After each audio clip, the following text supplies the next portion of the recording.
वो बेचारा मैथ की इक्वेशन पढ़ाता रहता है और इन सब लड़कियों के दिमाग में छोटे चेतन के ख्याल चल रहे होते हैं। फिल्म की कहानी है लोला नाम की एक टीनेज लड़की की, जो ये कहानी सुनाते हुए अपनी डायरी लिखती है। फिल्म की शुरुआत में हम देखते हैं कि वो अपने स्कूल में अपनी दो बेस्ट फ्रेंड के साथ पहुंचती है, जहां पर चैड उसको किस करता है। चैड लोला का बॉयफ्रेंड है और एक काइल नाम का लड़का लोला का बेस्ट फ्रेंड है। काइल और चैड दोनों एक म्यूजिक बैंड में सिंगर हैं। ये सब लोग बहुत खुश हैं। फिल्म आगे बढ़ती है, जहां हम देखते हैं लोला का बॉयफ्रेंड चैड उसको अपनी किसी इवेंट में किसी अनजान लड़की के साथ पलंग तोड़ समाधि की बात बताता है, जिससे लोला काफी दुखी हो जाती है। वो उसको चिढ़ाने के लिए बोलती है, मैं भी पलंग तोड़ समाधि लगा चुकी हूँ। इसके बाद वो बाथरूम में आकर रोने लगती है। दूसरी तरफ हम देखते हैं कि उनके स्कूल की सारी लड़कियों का क्रश एक मैथ टीचर है, जिस पर लोला की फीमेल बेस्ट फ्रेंड एमिली पूरी तरह फिदा है। एमिली अपने मैथ टीचर से बार बार अपनी माँ का बहाना करके होम ट्यूशन का बोलती रहती है, लेकिन मैथ टीचर काफी समझदार है, वो इन सबको इग्नोर करता है। फिल्म आगे बढ़ती है और हम देखते हैं कि लोला अपनी माँ और दो उसके छोटे भाई बहन के साथ रहती है। इन सब लोग का आपस में बहुत प्यार है।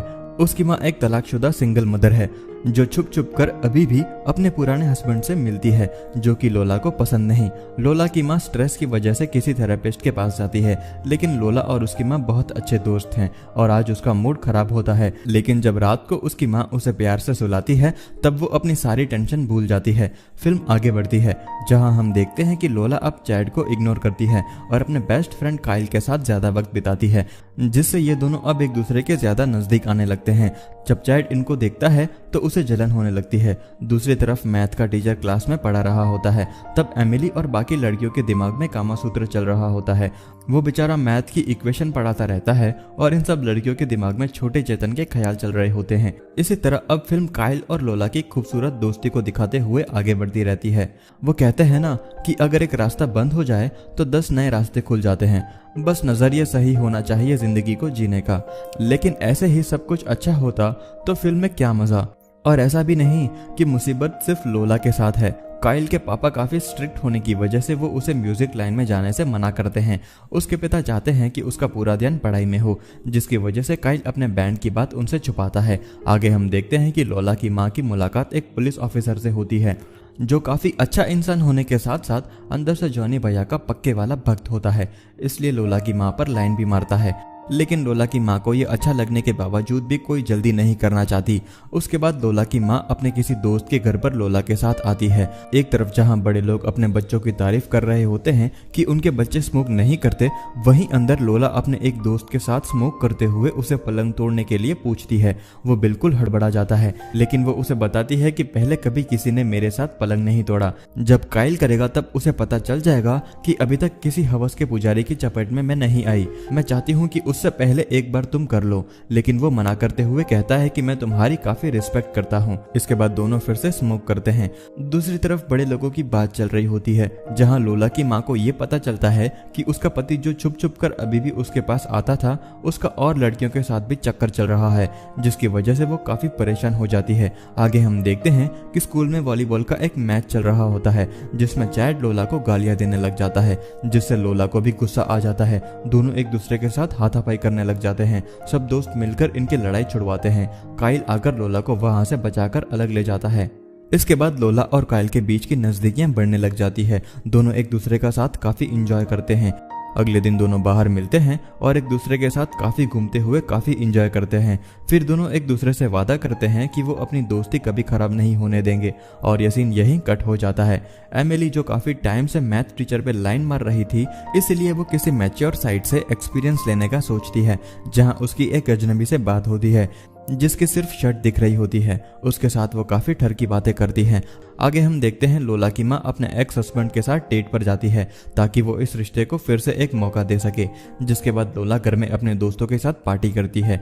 उसी पार्टी में एमिली को वही टी शर्ट दिखती है, यानी कि जिस अजनबी लड़के के साथ वो ठर की बातें करती है, वो वही लड़का वैन होता है, जो हर वक्त उस पर लाइन मारता रहता है। पार्टी में लोला और काइल एक दूसरे के नजदीक आने लगते हैं। धीरे धीरे इनको एहसास होता है कि इनकी दोस्ती अब प्यार में बदल चुकी है। लोला की माँ जब सुबह घर आती है, तब पूरा घर बिखरा हुआ होता है। वहां पर उनको स्मोक और जॉनी भैया वाले गुब्बारे के पैकेट मिलते हैं, जिससे वो काफी गुस्सा हो जाती है।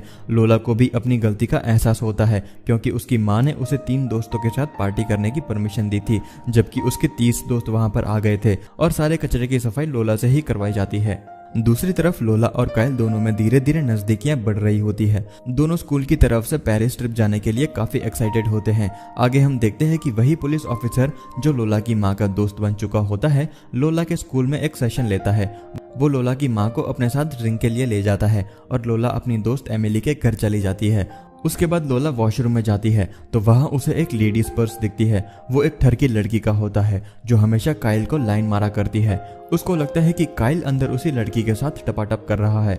थोड़ी देर के बाद वो ठरकी लड़की बाहर आती है और लोला को चिढ़ा देती है, जिससे लोला को यकीन हो जाता है कि कायली ने पक्का उस लड़की के साथ पलंग तोड़ समाधि लगाई है। जबकि सच ये होता है कि लोला की दोस्त एमिली मैथ टीचर के सामने खुद को मियां खलीफा दीदी बन के दिखाना चाहती है। इसके लिए वो सोचती है कि एक बार उसको भी पलंग तोड़ समाधि का एक्सपीरियंस होना चाहिए, इसलिए वो उसी लड़के वैन के साथ समाधि लगा लेती है। यानी कि वॉशरूम में वो दोनों लगे पड़े थे। एमिली वैन को ये बात किसी को ना बताने के लिए कहती है, जबकि वैन के लिए यह सब ऐसा होता है जैसा लंगूर के हाथ में अंगूर। लेकिन लोला को लगता है कि कायल ने उसे धोखा दे दिया है। जब कायल उसके पास आता है तो वो उसको बुरा बोलते हुए वहां से रोती हुई चली जाती है, जबकि कायली को समझ ही नहीं आ रहा होता है कि क्या हुआ है। लेकिन लोला का उस पर बिना बात का गुस्सा करना उसे पसंद नहीं आता। लोला अपने घर जाकर काफी रोती है और सब कुछ रोज की तरह अपनी डायरी में लिखती है। वहीं लोला पर्स वाली लड़की को इतनी गालियां दे रही होती है कि उसकी दोस्त एमिली को सब कुछ पता होने के बाद भी वो उसे कुछ नहीं बता पाती, क्योंकि वो लोला को नहीं बताना चाहती कि उसने वैन के साथ दबा के समाधि लगाई है। अगले दिन लोला कायल को चिढ़ाने के लिए स्ट्रेंजर लड़के को सबके सामने किस करती है, जिससे कायल काफी परेशान हो जाता है। इसलिए वो लोला से बात करना चाहता है। वो लोला को रात को उसके घर मिलने के लिए कहता है, लेकिन रात को उसके पापा उसका स्कोर कार्ड देखकर उस पर काफी भड़क जाते हैं और उसके गिटार तोड़कर उसका मोबाइल भी ले लेते हैं, जिसकी वजह से वो लोला से नहीं मिल पाता। वहीं लोला को गुस्सा आ रहा होता है क्योंकि वो मन ही मन कायल से प्यार करती है। वो सिर्फ जलाने के लिए उस लड़के के साथ गई थी। जब एमिली लोला को ऐसे टूटा हुआ देखती है तब उस पर तरस आ जाता है, इसलिए उसे सच बता देती है कि उस दिन वॉशरूम में वो ठरकी लड़की नहीं थी बल्कि मैं थी। ये सच्चाई जानकर लोला को काफी दुख होता है और वो कायल से माफी मांगते हुए मैसेज सेंड कर देती है। लेकिन कायल का मोबाइल उसके पापा के पास होता है, इसलिए उस तक ये बात नहीं पहुंच पाती। आगे हम देखते हैं कि पुलिस ऑफिसर लोला की माँ को उनके घर पर छोड़ने आता है, जहाँ वो दोनों एक दूसरे को किस करते हैं। यहाँ पर उसका पति भी आ जाता है और वो इन दोनों को देखकर वहां से चला जाता है। इसके बाद आगे हम देखते हैं कि ये सब लोग स्कूल वाली पेरिस ट्रिप पर जाते हैं, जहां लोला और कायल के बीच में सब कुछ अच्छा हो जाता है। इस ट्रिप को लेकर इनके सपने तो काफी बड़े होते हैं, लेकिन वहां पर जाकर इनको सदमा लग जाता है, क्योंकि वहां पर जिस फैमिली के पास ये रुकते हैं वो काफी बोरिंग होती है। नेक्स्ट डे ये लोग काफी खुश होते हैं और पूरा पेरिस घूमते हैं। इसके बाद कायल जहाँ रुका हुआ होता है वहां लोला को लेकर जाता है। दोनों एक दूसरे के प्यार में डूबकर पलंग तोड़ समाधि लगाते हैं। ये दोनों की लाइफ की फर्स्ट समाधि होती है। ये सब लोग ट्रिप से वापस अपने घर जाते हैं और अब सब कुछ अच्छा चल रहा होता है। वहीं दूसरी तरफ हम देखते हैं कायल अपने पिता से छुपकर इवेंट में जाता है और वहां जाकर काफी अच्छा परफॉर्म करता है। कायल के पिता को यह पता चल जाता है और वह गुस्से में उसके शो में पहुंचता है जहां उसका बेटा परफॉर्म कर रहा है। लेकिन जब वो वहां पर अपने बेटे को गाते हुए देखता है और वहां पर सारी ऑडियंस को झूमते हुए देखता है तो उसके बाद उसे एहसास हो जाता है कि उसने अपने बेटे को कितना अंडर एस्टिमेट किया था। अब वो भी ऑडियंस के साथ में झूमने लग जाता है, जिसको देखकर कायल को काफी अच्छा लगता है। उसके बाद में अपना शो खत्म करके कायल स्टेज के नीचे उतरता है और लोला को किस करता है। आखिर में हम देखते हैं लोला की माँ भी पुलिस ऑफिसर के साथ डेट पर होती है और काफी खुश होती है और इस तरह इस खूबसूरत कहानी की होती है हैप्पी एंडिंग।